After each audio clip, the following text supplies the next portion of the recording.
Zure jarratzaileentzako erakargarria den sare sozialetarako edukia Canva tresnarekin nola sor dezakezu erakutsiko dizugu.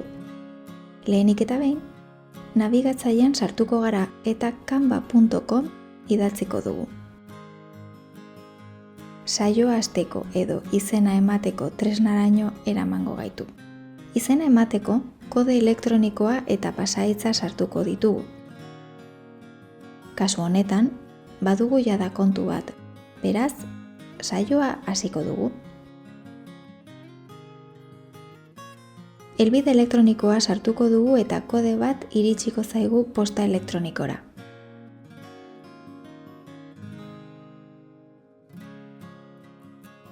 Azkenean plataformara sartu ahal izango gara. Ikusten duzuenez, zenbait aukera ditugu. Ezkerraldeko barran gainera aukera gehiago ditugu. Kasu honetan, txantiloietara joango gara. Ikusten duzuenez, hasieratik aurkezpen, sare sozial, bideo eta abarretarako txantiloiak eskaintzen dizkigute. Kasu honetan, sare sozialen atalean sartuko gara eta ikusiko dugu Instagram, Facebook, Istorio, TikTok eta YouTubeko argitalpenetarako txantiloiak ditugula. Bideo honetarako Facebookeko argitalpen hau aukeratuko dugu.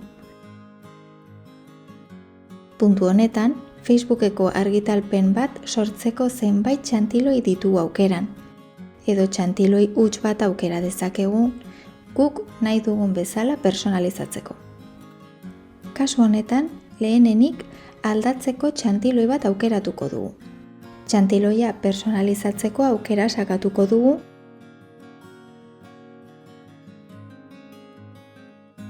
eta ikusten duzuenez, dena edita daiteke.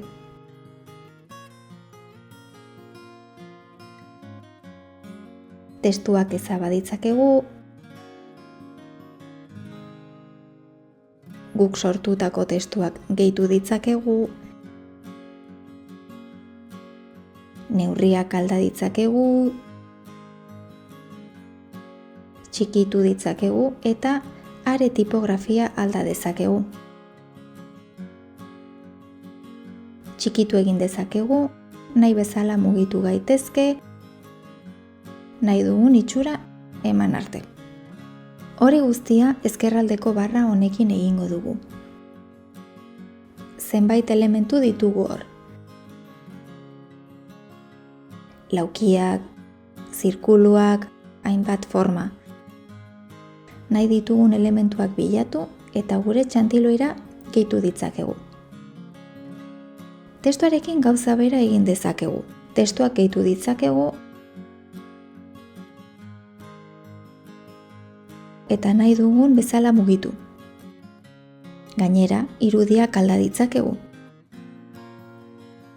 Kasu honetan, baditugu gure irudi batzuk, baina fitxategiak igo ditzakegu gure ordenagailutik.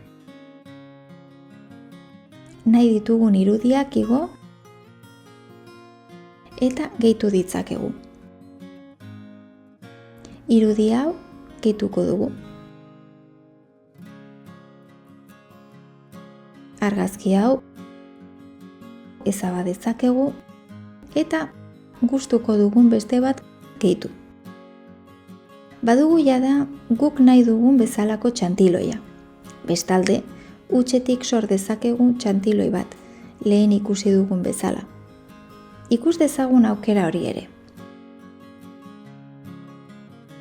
Ikusten duzuenez, txantiloi gehiago agertzen zaizkigu, baina oraingo honetan hutsetik egin nahi dugu. Beraz, txantiloia bera sakatuko dugu. Hemen agertzen diren guztietatik kolore bat aukera dezakegu. Bestela hemen personalizatu egin ditzakegu koloreak.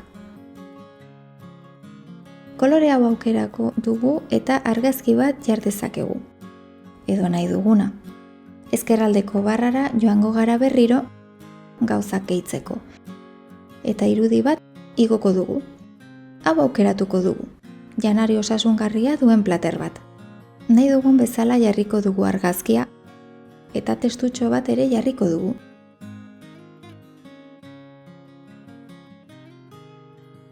pixka bat editatu egingo dugu testua, neurria handituko dugu eta tipografia aldatuko dugu. Markarekin bat egiten duen bat aukeratuko dugu. Hau adibidez. Nahi beste handituko dugu neurria. Aukera honetan, biratu ere egin dezakegu. Eta nahi dugun bezala jarri. Elementu txikiren bat jar diezaiokegu, bihotz bat, esate baterako.